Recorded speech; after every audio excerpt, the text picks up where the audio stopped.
गायों के कल्याण के लिए समर्पित संगठन भारतीय गौ क्रांति मंच ने राष्ट्रमाता प्रतिष्ठा आंदोलन के हिस्से के रूप में एक महत्वपूर्ण कार्यक्रम की घोषणा की है, जिसमें गौ माता गाय को राष्ट्र के रूप में मान्यता देने की वकालत की गई है। पूज्य गोपाल मणि महाराज जी के नेतृत्व में इस आंदोलन का उद्देश्य गायों की दयनीय स्थिति को संबोधित करना है और सनातन संस्कृति में उनकी स्थिति को एक पूजनीय देवी के स्तर तक ऊपर उठाना है। गोपाष्टमी के शुभ अवसर पर 20 नवंबर 2023 को नई दिल्ली के ऐतिहासिक रामलीला मैदान में एक महत्वपूर्ण कार्यक्रम निर्धारित है। यह आयोजन देश भर में गायों को राष्ट्र माता का दर्जा देने की वकालत करने के लिए हजारों साधु संतों के साथ साथ 4 पीठों के श्रद्धेय शंकराचार्यों के समर्थन का प्रतीक है।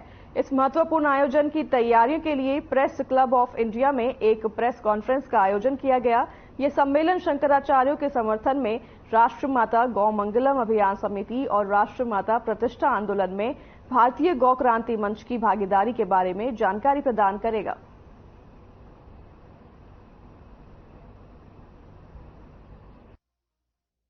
उस दिन गौ माता को राष्ट्र माता का सम्मान मिले, इसके लिए संपूर्ण देश से जो गौ भक्त है वो एकत्रित हो रहे हैं। हर राज्य से लोग आ रहे हैं और हम भारत सरकार के सामने ये अपनी प्रार्थना मांग विनम्रता के साथ रखना चाहते हैं। और आपको मालूम होगा कि पहले भी 3 बार हम दिल्ली में आ चुके हैं और इस देश के 29 राज्यों की राजधानियों में जा करके हमने रैलियां निकाली और आंदोलन किए और वहां की सरकारों को भी मांग पत्र दिए और इस देश के प्रत्येक जनपद में जाकर के 676 जिलों में जाकर के हमने इस बात को रखा।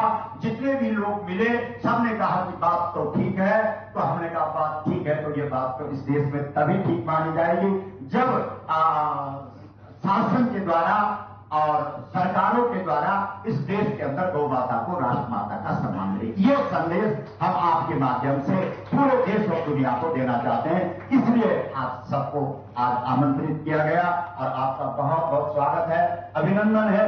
बस यदि आपने अपनी कलम चला दी और अपना ये कैमरा दिखा दिया तो निश्चित रूप से पूरे देश के अंदर ये बात पहुंचेगी कि गाय से हमारा संबंध धर्म का, क्योंकि हम धार्मिक व्यक्ति हैं, हमारा कोई दूसरा क्षेत्र नहीं है।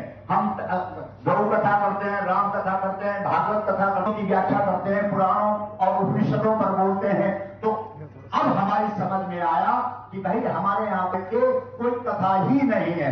गोस्वामी तुलसीदास जी से जब किसी ने पूछा कि तुम्हारी राम कथा क्या है, तो गोस्वामी जी कहते हैं राम कथा कली कामद गाई सुजन सजीवनी मूरी सुहाई। बोला मेरी कथा तो गाय है। जब उपनिषदों से पूछा गया कि आप क्या है, तो उपनिषद कहते हैं सर्वे उपनिषदो गावो, सारे उपनिषद गाय हैं।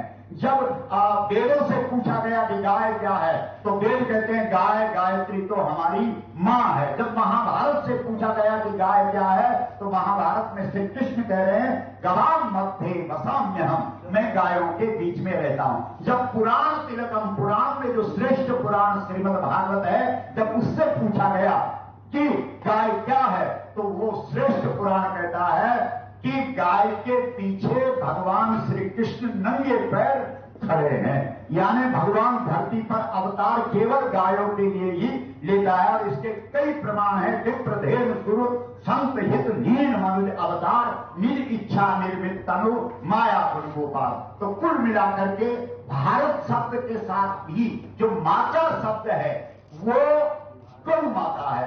आप कहेंगे कैसे? क्योंकि हमारे यहाँ भूमि केवल मिट्टी पत्थर को नहीं कहा गया। हमारी भारतीय संस्कृति भूमि जब खड़ी होती है तो वो गौ का रूप धारण करती है। वेद पुराण उपनिषद इस बात को कहते हैं। संग गौतमधारी भूमि विचारी परम विकल भयस होगा। मतलब भूमि जब दुखी हो गई, उसके ऊपर भार पड़ गया, तब वो प्रकट हो गई, तब वो गाय के रूप में प्रकट हो गई। इसलिए गाय गावो विश्वस्य माता रहा, गाय विश्वसनीय माता है, गाय सबकी माता है, गाय विश्वस्तरीय माता है। इसलिए वो जो हम भूमि को माता मानते हैं और वो माता कोई और नहीं गौ माता है, वही माता शब्द भारत शब्द के साथ जुड़ा है। जहां आज देश के अंदर इस बात पर चर्चा हो रही है, संवाद हो रहा है कि इसका नाम भारत रखा जाए कि इंडिया बोला जाए, तो वहां भारत शब्द के साथ जो माता शब्द है वो गौ माता ही है।